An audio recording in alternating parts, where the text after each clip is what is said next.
یہ چھوکرے نیا آیا ہے یہاں، شاید تبھی نہیں جانتا یہ رانی بائی کا کوٹ ہے یہاں۔ تیز آواز میں بات کرنے کی اجازت صرف مجھے ہے، منہ میں پان دباتے ہوئے رانی بائی نے آنکھیں گھماتے ہوئے کہا۔ اس لڑکی کو جانے دے بھائی۔ سلیم کے لہجے میں ابھی بھی کوئی لچک نہیں تھی، وہ ویسے اپنے سخت لہجے پر ڈٹا اس سے بات کر رہا تھا۔ ارے واہ، تو ایسا بولو نا، یہ لڑکی پسند آ گئی ہے، ویسے یہاں کا اوریجنل مال ہے، ابھی تک اسے کسی نے ہاتھ بھی نہیں لگایا، لیکن اگر تم چاہو تو یہ کلی کے ساتھ کچھ بھی کر سکتے ہو۔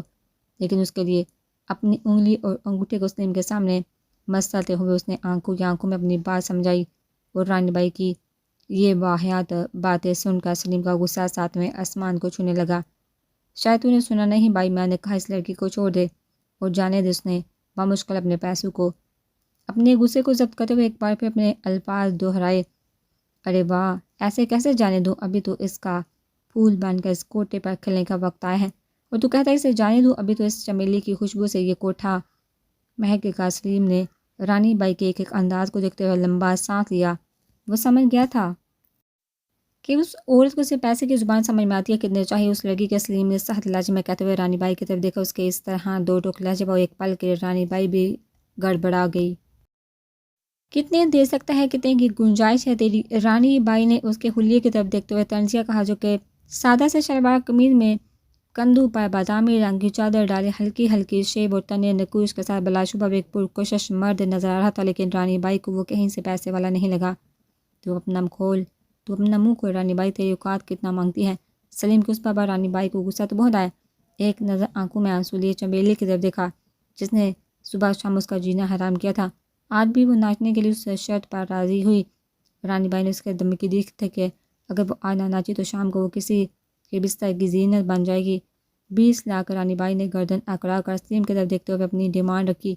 سلیم نے طنزیہ نظروں سے اس کے غرور سے کڑی گردن کی طرف دیکھا اور جیب سے چیک بک نکال کر 20 لاکھ کا چیک بنا کر رانی بائی کی طرف بڑھایا۔ آنکھوں میں پیسے کی حول لیے رانی بائی نے اس چیک پر کسی چیل کی طرح جپٹا۔ اب لے جاؤ۔ سلیم نے اس کی طرف دیکھتے ابرو اٹھا کر پوچھا، جس کا سارا دھیان چیک کو ہر طرف سے ہاتھ لگا لگا کر محسوس کرنے میں لگا تھا۔ ہاں ہاں، لے جاؤ لے جاؤ۔ بنا کسی کی طرف دیکھے وہ چیک کو مضبوطی سے مٹھی میں جکڑ کر اندر کی طرف بڑھ گئی۔ چلو چمیلی کے پاس آ کر سلیم نے اسے چلنے کا اشارہ کیا، جس نے سرخ ڈوریوں میں آنسو میں لبریز آنکھ اٹھا کر بے بسی سے اس کی طرف دیکھا۔ ایک پل کے لیے سلیم کو ان نین کٹور میں اپنا آپ ڈوبتا محسوس ہوا۔ گلابی لب کچھ بولنے کے لیے واہ ہوئے۔ صاحب، آپ مجھے کاہے کو لے کر جا رہے ہو؟ آپ میرے ساتھ وہ سب۔ اپنی بات پوری کرنے سے پہلے ہی اس کے گلے میں گلٹی اٹکتے ہوئے باقی کے الفاظ منہ میں ہی کہیں کھو گئے۔ آنکھوں سے آنسو کا جھرنا ایک پل اپنا باندھ توڑ کر بہہ نکلا۔ چمیلی کی ایک بات پر سلیم کے ماتھے پر کئی تیوروں نے احاطہ کیا۔ ایسا کچھ نہیں ہے لڑکی، سخت لہجے میں کہتے ہوئے اس نے اپنے کندھوں سے چادر اتار کر چمیلی کے ارد گرد لپیٹی، اور چمیلی کو اس پر لگا کہ ہوس سے بڑی سی دنیا میں کوئی اپنی عزت کی چادر اسے ڈھانپنے آ گیا ہے۔ وہ جو سجدوں میں رو رو کا خدا کے آگے جہاں سے آزادی مانگتی تھی، اگر آزادی نہیں مل سکتی تو اس کی عزت پامال ہونے سے پہلے خدا اسے موت دے دے۔ لیکن کل جب رانی بائی نے اسے دھمکی دی اور پہلی بار اسے ساری محفل کے سامنے ناچنا پڑا، اس کی ساری امیدیں ٹوٹ کر بکھر گئی۔ اسے لگا شاید خدا نے اس کی ایک فریاد نہیں سنی، لیکن جب سلیم نے اپنی چادر سے اسے ڈھانپا تو اسے لگا خدا نے اس کی دعاؤں کو بھی سنا ہے، تبھی اسے اس گناہ کے دلدل میں پھنسنے سے پہلے اسے بھیج دیا۔ سلیم نے اس کے نازک ہاتھ کو اپنے مضبوط ہاتھ میں دباتے ہوئے اسے اپنے ساتھ گھسیٹا، اور وہ کسی ٹوٹی ہوئی ڈال کی طرح بنا مزاحمت کے اس کے قدموں سے قدم پیچھے ہو کر چل دی۔ اندر جاؤ۔ اسے بائک سے اتار کر خود تالا ہٹا کر دروازہ کھولتے ہوئے پہلے اسے اندر جانے کا اشارہ کیا۔ چادر کو مضبوطی سے تھام کر اس نے اس چھوٹے سے گھر میں قدم رکھا۔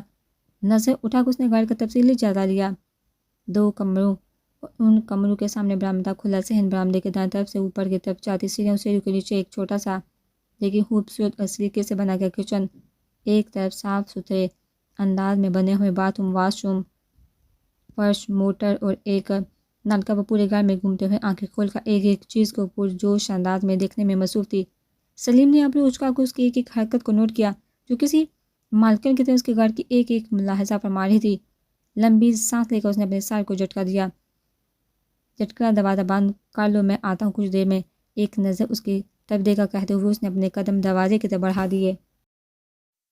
کہاں جا رہے ہو صاحب؟ جتنی تیزی سے اس نے اپنے قدم دروازے کی طرف بڑھائے اسی تیزی سے چمیلی نے اس کے سر پر سوار دے مارا۔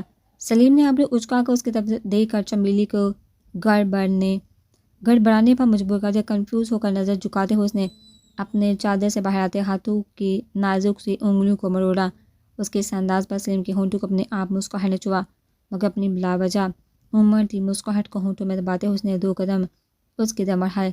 دروازہ لگاؤ اور بھاگنے کی کوشش مت کرنا ورنہ تمہارا میں گلا دبا دوں گا، پرسکون لہجے میں کہتے ہوئے وہ خود دروازے کی طرف بڑھ گیا اور تب تک دروازے میں کھڑا رہا جب تک چمیلی نے آ کر دروازہ اندر سے بند نہیں کر لیا۔ دروازہ بند کرتے ہی اس نے اپنا رکاو و سانس بحال کیا۔ اس کے ذرا سا قریب آنے پر کتنی زور سے دھڑک اٹھا تھا اس کا ننھا سا دل۔ اپنے تپتے گالوں پر ہاتھ رکھتے ہوئے اس نے ایک بار پھر نظر اس چھوٹے سے لیکن پرسکون گھر پر ڈالی۔ آنکھیں بند کر کے اپنے اندر سکون کی نہ جانے کتنی لہروں کو دوڑتے محسوس کیا۔ آپ فکر نہیں کرو صاحب، اب چمیلی یہ گھر اور آپ کو چھوڑ کر کہیں نہیں جائے گی۔ آج سے اس خاموش گھر کو چمیلی آباد کرے گی۔ اپنی محبت سے یہ گھر اب میرا ہے۔ اور آپ بھی اپنی بات کہہ کر خود ہی دونوں ہاتھوں سے شرم سے لال ہوتے چہرے کو چھپاتے ہوئے اس نے ادھر ادھر دیکھا اور پھر بازو ہوا میں پھیلا کر پورے صحن کی گول گول کئی چکر لگا لیے۔ اپنے ماما پاپا کی تصویر کو سینے سے لگائے مسلسل بہتے آنسو کے ساتھ وہ تیز تیز اٹھاتے ہوئے آگے بڑھ رہی تھی۔ جتنا جلدی ہو سکے اسے اسرت کے پاس جانا تھا، اسے بتانا تھا کہ وہ اپنی جگہ بالکل ٹھیک تھا۔ وہ عورت اس کی ماں کہلانے کے لائق نہیں تھی۔ اس عورت نے اس کے دنیا اس کے پاپا کو جان سے مارا تھا۔ وہ آج تک اپنے باپ کے قاتلوں کے ساتھ رہتی آئی ہے۔ اس عورت کو اتنی عزت دے کر ہر کسی سے جکڑتی آئی ہے۔ دل میں بار بار درد کی ٹیسیں اٹھ رہی تھی اور اسے اپنا پورا وجود ریزہ ریزہ ہوتا لگ رہا تھا۔ کتنی محبت اور عقیدت سے وہ اسے ماں بلاتی تھی۔ اسرا نے سیکھ کہا تو اس کی آنکھوں پر پردہ پڑا ہے، دھوکے میں جی رہی تھی۔ وہ آج تک نہیں جانتی تھی کہ کون اس کا اپنا ہے کون پرایا۔ وہ دشمنوں کے لیے اپنے اسے جکڑتی آئی تھی۔ آج تک پاپا سود اسود ہچکو کے روتے ہوئے اس کے منہ پر بس 2 ہی نام تھے کہ کوئی آ جاؤ، مجھ سے برداشت نہیں ہو رہا، مجھے بہت درد ہو رہا ہے۔ جہاں تصویر کو اپنے دل پر رکھتے ہوئے اس نے آسمان کی طرف دیکھا، تبھی ایک گاڑی تیزی سے گھومتے ہوئے اس کے سامنے آ کر رکی۔ اچانک تیز روشنی آنکھوں میں پڑنے سے اس نے ایک بازو اپنی آنکھوں پر رکھا۔ گاڑی کی ہیڈ لائٹ بند ہوتے ہی جب اس نے بازو اٹھا کر سامنے دیکھا تو خوف سے اس کا چہرہ سفید پڑ گیا۔ گاڑی کی طرف سے مرینا بیگم اور شوکت نے نکلتے اپنے قدم اس کی جانب بڑھائے۔ کہاں جا رہی ہو بیٹا؟ تمہیں کیا لگا تمہیں ساری سچائی پتہ چلے گی اور تم یوں ہی چلی جاؤ گی اور پھر جا کر اپنے اس یار کو سب بتاؤ گی اور پھر وہ ہمیں جیل کروا دے گا؟ معصومیت سے کہتے ہوئے اس نے شوکت کی طرف دیکھا اور پھر کچھ دیر بعد دونوں کے کہہ کے فضا میں بلند ہوئے۔ ان کے اس طرح ہنسنے پر قرۃ العین کو کچھ غلط ہونے کا احساس ہوا، لیکن اپنے ہوف پر قابو پاتے ہوئے مضبوط لہجے میں گویا ہوئی، تم لوگ بچ نہیں سکتے، اسون تم دونوں کو نہیں چھوڑے گا، تم دونوں کو جیل ضرور ہوگی، میرے پاپا کے قتل کے جرم میں تمہیں سزا ضرور ہوگی۔ اپنے پاپا کے نام پر ایک بار پھر آنکھوں سے آنسو بہنا شروع ہو گئے۔ اچھا کیا اسون نے جو ساری جائیداد اپنے نام کروا لی ہے، تم لوگ یوں ہی بھکاریوں کے طرح جیل میں سڑو گے۔ اب نفرت سے کہتے ہوئے اس نے قہر بساتی نظر سے مرینا شوکت کی طرف دیکھا۔ شوکت کو ذرا اس چڑیا کے منہ میں بھی زبان ہے، مجھے آج پتہ چلا۔ ہنستے ہوئے اس نے شوکت کی طرف دیکھا۔ ہاں مرینا، ویسے زبان ہو بھی کیوں نہ، اس کے منہ میں ہر بیٹی جو آفتاب ملک کی ہے، یاد ہے نا؟ مرتے ہوئے بھی وہ آفتاب ملک کتنا بر کر گیا تھا، یہ بھی تو اسی کی بیٹی ہے، یہ بھی تو اپنے آخری وقت میں بولے گی۔ اپنے پیچھے سے ریوالور نکالتے ہوئے شوکت نے ایک نظر قرۃ العین کے خوف سے پھیلتی آنکھوں میں دیکھا۔ نہیں شوکت، یہ گن مجھے دے دو، ہمیشہ سے یہ لڑکی میرا شکار ہی ہے اور آج اس کو مار کر میں اپنے دل میں برسوں سے جلتی آگ کو بجھاؤں گی۔ اسود ملک نے یہ سب اس چڑیا کو ہم سے بچانے کے لیے کیا ہے نا؟ اب اگر وہ دولت ہمارے ہاتھ نہیں لگی تو یہ چڑیا بھی اس کے ہاتھ نہیں آئے گی۔ بچہ اگر ہمارے پاس کچھ نہیں تو ہم اس کے پاس بھی کچھ نہیں رہنے دیں گے۔ شوکت سے کان لگا اس کا رخ قرۃ العین کی جانب کرتے ہوئے اس نے مکاری سے کہا۔ اس سے پہلے کہ وہ ٹریگر دباتی کسی نے ہوا کی تیزی سے قرۃ العین کو اپنے ہثار میں لیا اور ایک زوردار لات اس کے ہاتھ پر پڑنے سے گن ایک جھٹکے سے مرینا کی پہنچ سے دور جا گری۔ قرۃ العین کو ایک طرف کھڑا کرتے ہوئے اسود نے قہر برساتی نظروں سے مرینا کی طرف دیکھا اور ہاتھ کو ہوا میں بلند کر کے ایک زوردار تھپڑ اس کے منہ پر رسید کیا۔ اتنا بھاری ہاتھ پڑنے پر مرینا لڑکھڑاتے ہوئے زمین بوس ہو گئی۔ آگے بڑھ کر اسود نے اسے بالوں سے جکڑتے ہوئے کھڑا کیا۔ تیری اتنی مجال ہو گئی، اب تو میرے ہوتے ہوئے قرۃ العین پر حملہ کرے گی؟ بھول گئی ہے میں نے کیا کہا تھا، اگر اسے ہاتھ بھی لگانے کی کوشش کی تو مجھ سے برا کوئی نہیں ہوگا۔ اور اسی کے ساتھ ایک اور تھپڑ اس کے منہ پر دے مارا۔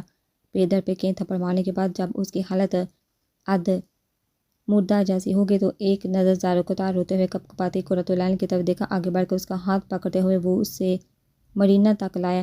مارو اسے! قرۃ العین نے آنسو سے بڑی نظریں اٹھا کر اسود کی طرف دیکھا، جس نے آنکھیں باندھ کر کے اسے حوصلہ دیا۔ نفرت سے مرینا کی طرف دیکھتے ہوئے کہا۔ انہوں نے پوری طاقت لگاتے ہوئے 3 تھپڑ اس کے ایک ہی گال پر دے مارے۔ بری ہو تم، بہت بری ہو، انسانیت کے نام پر دبا رو رو کر کہتے ہوئے اس نے تصویر کا ایک کونا مرینا کے سر میں دے مارا، جس کی وجہ سے اس کے سر سے خون نکل کر چہرے پر بہنے لگا۔ اس کے سر سے خون نکل دے دیکھ منہ پر ہاتھ رکھ کر وہ جھٹکے سے اٹھی اور اسود کے سینے پر سر رکھ کر اس کی شرٹ کو مضبوطی سے اپنی مٹھی میں لیا۔ لے چلو یہاں سے، مجھے اپنے ساتھ نہیں دیکھنا اس کا چہرہ۔ ہاں میری جان، چلتے ہیں بس۔ اس کی پیٹھ کو سہلاتے ہوئے اسود نے اسے تسلی دی۔ دوسری طرف نظر گھما کر شوکت کو دیکھا اور قرۃ العین کا رخ تیزی سے گاڑی کی طرف موڑا۔ قرۃ العین تم اندر بیٹھو، میں 5 منٹ میں آیا، پھر ہم گھر چلتے ہیں۔ یہ سب ہوتے دیکھ کر شوکت اچانک حرکت میں، لیکن اس سے پہلے کہ وہ کچھ کرتا کسی نے اسے اپنے مضبوط بازو میں جکڑا اور ایک زوردار جھٹکا دے کر اسے ایک طرف گرایا۔ نیچے گر کر سیدھا ہوتے ہی شوکت نے حملہ کرنے والے کی طرف دیکھا۔ سلیم تو ہمارے ساتھ۔ شوکت کو کوئی بھی موقع دیے بغیر آج سلیم نے اس پر لاتوں کی برسات اس طرح کر دی جیسے وہ 14 سال پہلے اس کی ماں کو مار رہا تھا۔ آنکھوں میں ایک جنون سوار تھا، بار بار آنکھوں کے سامنے ماں کا زخموں سے چور مردہ وجود آ رہا تھا۔ اسود نے جب سلیم کو اس جنونی حال میں دیکھا تو تیزی سے اس کی طرف بڑھا۔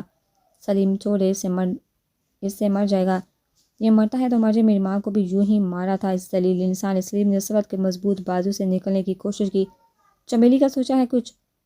تو اگر جیل چلا گیا تو اس معصوم کا کیا ہوگا جس کا بڑی دنیا میں تیرے سوا کوئی نہیں؟ اسود نے ڈانٹتے ہوئے اسے ہوش میں لانے کی کوشش کی اور وہ کامیاب بھی ہوا۔ جب سے آنکھیں میلتے ہوئے چند سے آنکھوں کے سامنے اس کا آنسو سے لبریز چہرہ گھوم گیا۔ شوکت نے بڑی حالت میں ایک نظر سلیم اور اسود کی طرف دیکھا۔ اتنا تو وہ سمجھ گیا تھا، اس کا آج تک کا شک بلا چھپا نہیں تھا، یہ سلیم کوئی اور نہیں بلکہ اسی کا بیٹا تھا۔ دوسری نظر گن پر ڈالتے ہوئے ہاتھ بڑھا کر ریوالور اٹھائے، اس بار نشانے پر قرۃ العین کی بجائے سلیم تھا۔